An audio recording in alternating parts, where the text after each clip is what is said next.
شالوم شالوم ቤተሰብ እግዚአብሔር አምላኽ ሰላምን ጸጋን ናይ ክርስቶስ ምስ ኩልኹም እዩ ኣነ ሓውኹም ሰላሕ ኣዲነ እዚ ንጎንጎነ ካፍሎ ዝበለጸ ቃል ንዝበለጸ መዓልቲ ድብል ፕሮግራም ናይ ኩልኹም ትሰምዖ ናብ ብዙሕ ሰብ ስደድኦ ሎም ንካፈሎ ቃል ድማ ኣብ መሪሕነት እዩ ዝርከብ ዕረፍቲ ድብል እዩ ኣብ መሪሕነት ናይ መንፈስ ቅዱስ እታ ሓቀኛ ኣምላኻዊ ዕረፍቲ ኣብኡ ኢና ንረኽቦ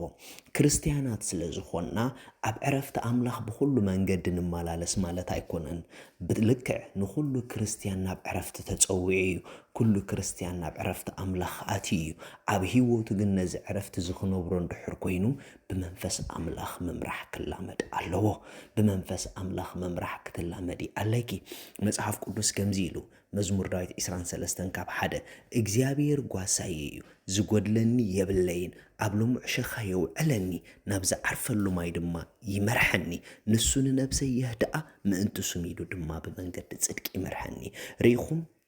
ኣብ ሂወትና ናይ ብሓቂ ዕረፍቲ ንደልየሎም ስፍራ ናይ መንፈስ ቅዱስ መሪሕነት ክንረኽበሎም ኣለና ምኽንያቱ ንሱ እዩ ናብ ተዓርፈሉ ማያት ዝመርሐካ ንሱ እዩ ኣብ ልሙዕ ሸኻ ዘውዕለካ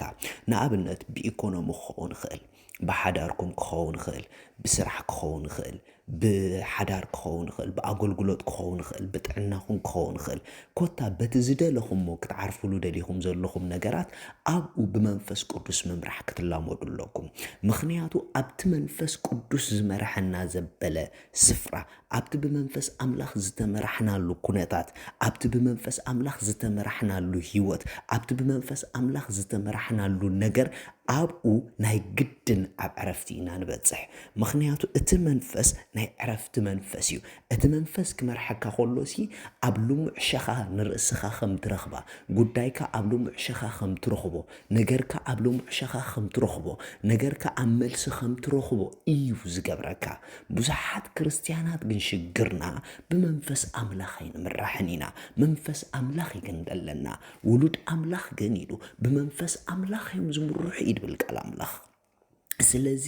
ኣብ ፀጽባሕ ኣብ ሂወትና ንመንፈስ ቅዱስ ምስማዕ ምስ መንፈስ ቅዱስ ጊዜ ምውሳድ ኣብ ኩሉ ነገራትና እንታይ ትብል ጎይታ ንስኻ ኢልካ ምሕታት እንታይ መስለካ መንፈስ ቅዱስ ስለዚ ነገር እንታይ ትብለኒ እንታይ ክገብር ምባል ክንላመድ ኣለና ምኽንያቱ እንተዘይልናዮ ኣይብለናኒ ንሱ እንድሕር ኢልናዮ ግን ክንሰምዖ ክንጅምር ኢና ስለዚ ኣብቲ መንፈስ ቅዱስ ክብለና ዕድል ዳሃብናዮ ብልክዕ ክብለናን ናብ ንዓርፈሉ ስፍራ ድማ ክመርሐናን እዩ መጽሓፍ ቅዱስ ክዛረብ ከሎ ኣብ ምሳሌ ምዕራፍ 1 ጥቕሲ 33 ከም ዝብል ቃል ኣሎ ዝሰምዓኒ ግና ብድሓን ክነብር ንኽፉእ ከይፈረኻ ካሃዲ ኢሉ ኣብቲ ንዕኡ ድሰማዕኩምሉ ስፍራ ኣብኡ ብድሓን ክትነብሩ ንኽፉእ ከይፈራሕኩም ድማ ክትሃዱ ኢኹም ንርበሽ ዘለና ንናወፅ ዘለና ብኡ ስለ ዘይተመራሕና እዩ ብኡ ተመሪሑ ዘይዓርፍ ብኡ ተመሪሑ ኣብ ልሙዕ ሸኻ ንነገሩ ዘይረክብ ወላ ሓደ የለን ኩሎም ብኡ ዝተመርሑ ኣብቲ ልሙዕ ሸኻ ንርእሶም ረኺቦም እዮም ኣብኡ ከዓ ኣብ ፍጹም ዕረፍቲ ተመላሊሶም እዮም እቲ መንፈስ እንተደኣ መሪሕኪ ኣብቲ እሱ ዝመርሐኪ ዕረፍቲ ሰብ ህድእቲ ሰብ ክትኮኒ ኢኺ ሂወት ኩሉ ግዜ ኣብ ልሙዕ ሸኻ ክትረኽብዮ ንመንፈስ ቅዱስ ምስማዕ ንላመድ ሻሎም